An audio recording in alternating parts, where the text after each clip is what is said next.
আমাদের দেশে কাঁঠালের কদর নেই, কথা কয় না। এ দেশে কাঁঠালের কদর নেই, বিদেশিরা বার্গার বানাই খায়।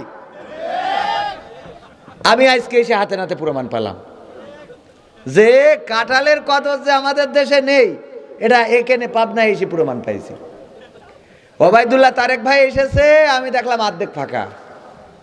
আবার ভাইজান আপনাদের এখানকার সহকারী অধ্যাপক, পদ্মা কলেজ পাবনা, উনি পাবনার মানুষ, এটা ফাঁকা, কারণ পাবনায় কাঁঠালের কদর নেই।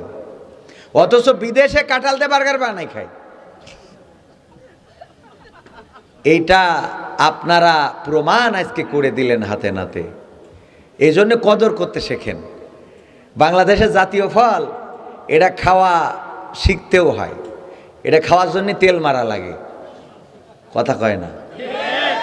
আমাদের দেশের কিছু জাতীয় জিনিস আছে যেগুলো খুব মানে ভাবনার দরকার আছে। জাতীয় খেলা কি?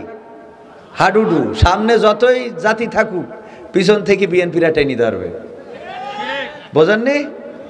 হ্যাঁ, এর নাম কি? হাডুডু। আর আমাদের দেশের জাতীয় ফল, এটা খাইতে গেলে আগে তেল মারতে হবে, তারপরে যে খাইতে পারবেন। এর আগে খাইলে সব গোপ দাড়ি একাকার হয়ে যাবে।